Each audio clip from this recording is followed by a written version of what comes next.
Oke, Assalamualaikum warahmatullahi wabarakatuh. Innal hamdalillah wa nasta'inuhu wa nastaghfiruhu wa na'udzu billahi min shururi anfusina wa min sayyiati a'malina may yahdihillahu fala mudhillalah wa may yudlil fala hadiyalah. Asyhadu an la ilaha illallah wa asyhadu anna Muhammadar Rasulullah la nabiyya ba'da wa la rasula ba'da amma ba'du. Yang pertama, marilah kita ucapkan rasa syukur kita atas kehadirat Allah yang mana telah memberikan kita salah satunya yaitu nikmat iman dan Islam.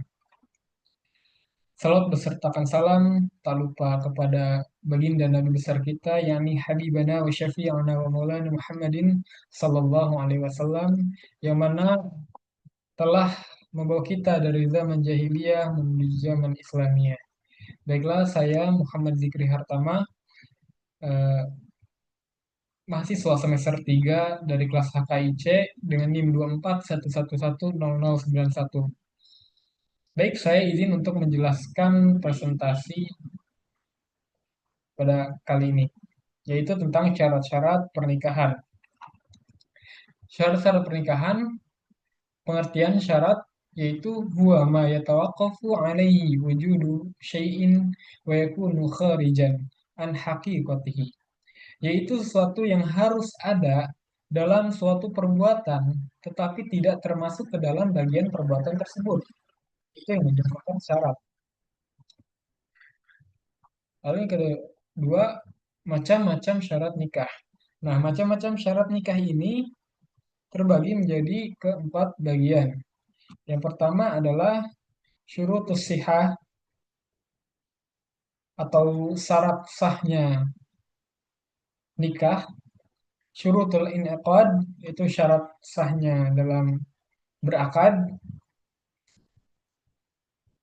Lalu yang ketiga adalah syurutun nafad, yaitu syarat-syarat keberlakuannya akad. Yang keempat, syurutul luzumi, yaitu syarat-syarat keharusan atau kelaziman dari akad.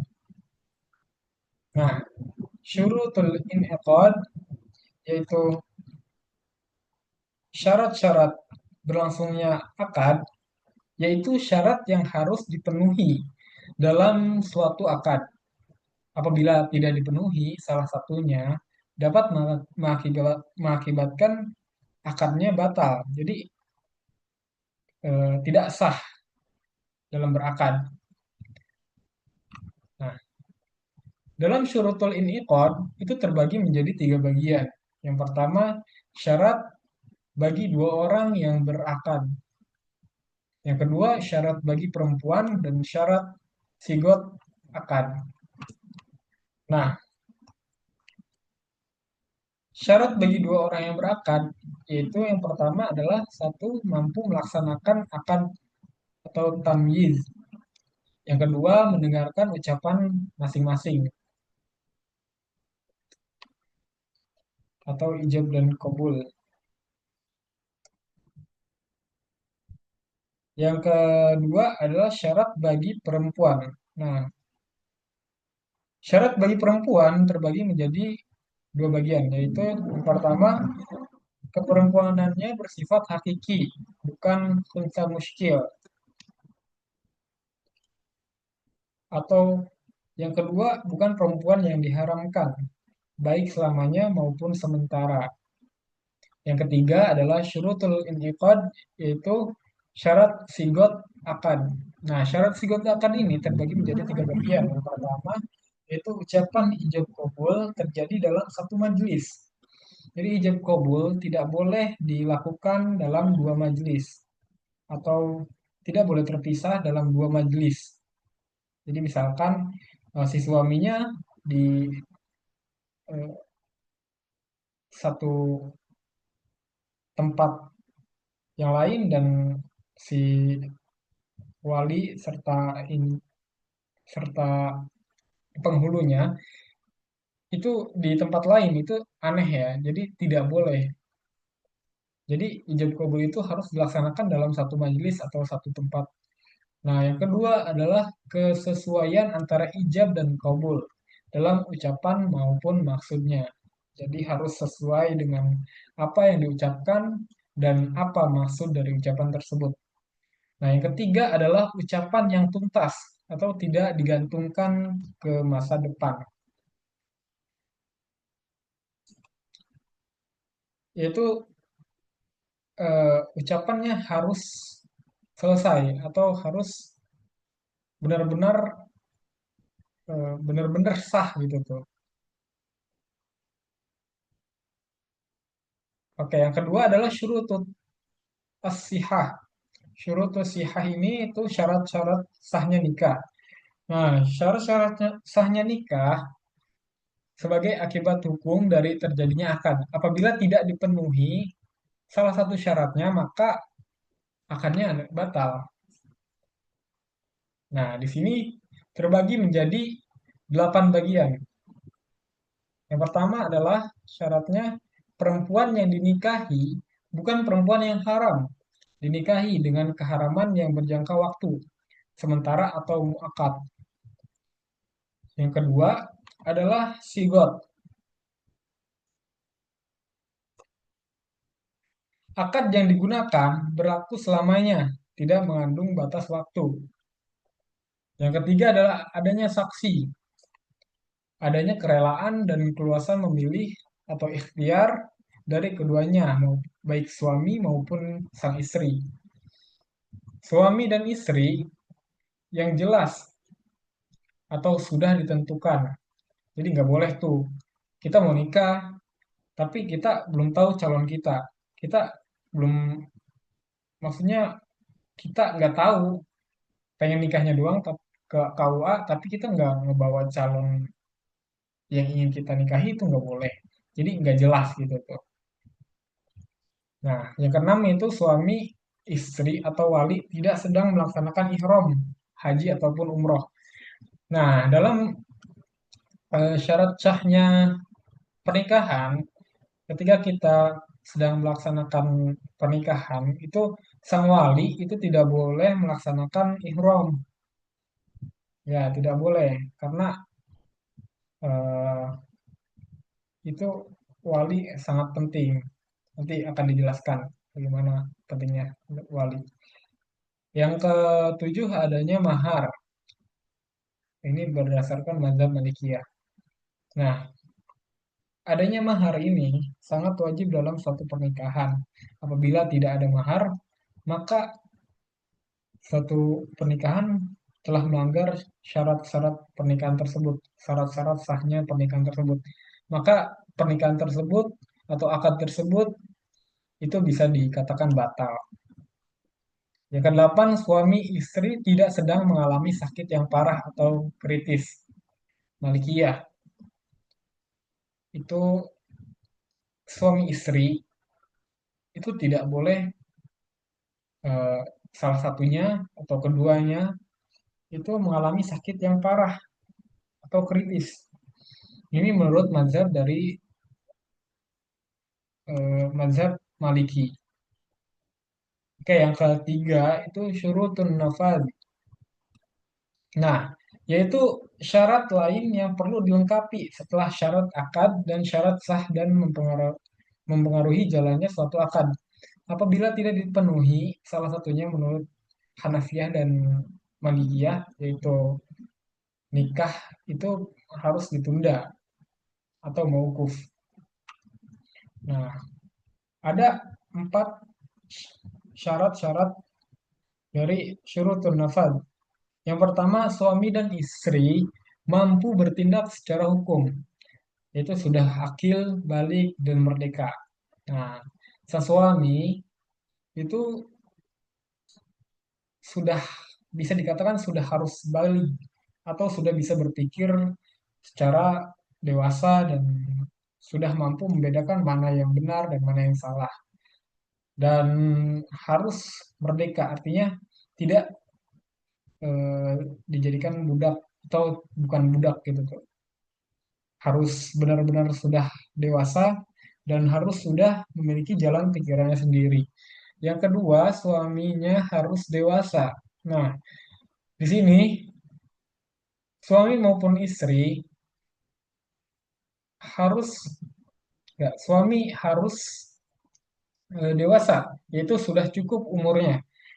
Syarat pernikahan sang suami dari syarat yang ke satu yaitu akil balik dan merdeka. Jadi suami dan istri harus sudah dewasa atau roshid, apalagi sang suaminya.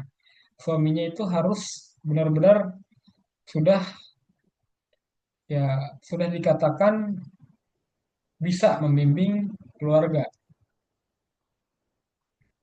Namun kalau untuk istri itu walaupun mereka umurnya masih remaja, namun ketika dibimbing oleh sang suami yang sudah dewasa, maka pernikahan tersebut bisa dikatakan akan berjalan lancar atau sakinah. Yang ketiga, wali akrob tidak boleh didahului oleh wali abad selama wali akrob masih ada. Nah, wali akrob itu wali yang utama, wali yang dekat, itu tidak boleh didahului atau oleh wali abad, oleh wali pengganti selama wali akrob itu masih ada. Jadi selama wali akrob itu masih ada, walaupun dia eh, sedang haji ataupun umroh, itu harus ditunggu atau harus ditunda maukuf. Tidak boleh dilangsungkan pernikahan ketika sang wali sedang berada di luar, selama wali itu masih keadaan sehat dan jelas jelas hidup apa tidaknya. Nah, yang keempat, apabila menggunakan wakil, maka wakil tidak boleh bertentangan dengan wali yang diwakilinya. Nah, di sini antara wakil dan wali itu tidak boleh saling bertentangan. Boleh diwakili, namun tidak boleh bertentangan. Jadi harus wakil itu harus meminta persetujuan sang wali dulu atau berunding terlebih dahulu. Oke, yang keempat yaitu syurutul luzumi. Syurutul luzumi atau syarat-syarat keharusan atau kelaziman akad, yaitu syarat yang diperlukan untuk membantu kelenggangan dan kekekalan suatu akad nikah sebagaimana kelaziman yang berlaku. Nah, di sini terbagi menjadi 4 bagian, yaitu wali yang menikahkan tidak hilang kecakapan hukumnya, seperti karena gila atau kurang waras pikirannya. Nah, wali itu harus eh, harus yang sadar ya. Artinya sadar dalam konteks ini adalah harus yang sehat baik akal maupun jasmaninya. Karena ketika wali itu menikahkan atau yang menikahkan itu harus memiliki akal. Itu bagaimana seorang wali bisa menikahkan ketika akalnya sudah bisa dikatakan sudah gila. Itu tidak mungkin. Jadi harus yang benar waras. Yang kedua adalah antara suami dan istri memenuhi unsur kafaah. Nah, antara suami dan istri memenuhi unsur kafaah ini artinya setara. Jadi antara suami dan istri itu harus setara gitu, harus memenuhi unsur-unsur yang setara. Yang ketiga, apabila tidak kafaah, maka disyaratkan maharnya harus mahar mitsil atau mahar yang setara. Nah, ini apabila antara suami dan istri, misalkan si sang istri ini kaya nih, sang eh, suami itu ya bisa dikatakan kekurangan misalkan. Nah, tapi di sini syaratnya maka besarkan maharnya itu harus mahar mitsil, yaitu mahar yang setara, tidak memberatkan si suami gitu tuh. Jangan mentang-mentang ketika sang istrinya kaya, lalu memberatkan kepada suami harus mahar yang sesuai dengan porsi sang istri, itu tidak bisa. Jadi harus eh, bermusyawarah dan harus memikirkan keadaan calon mempelai pria juga. Nah, yang keempat, suaminya tidak memiliki cacat seperti kelamin yang dikebiri dan impoten, sementara istri tidak mengikhlaskannya. Jadi, suami tidak memiliki cacat kelamin. Jadi, sang suami itu tidak boleh cacat kelamin, bukan tidak boleh.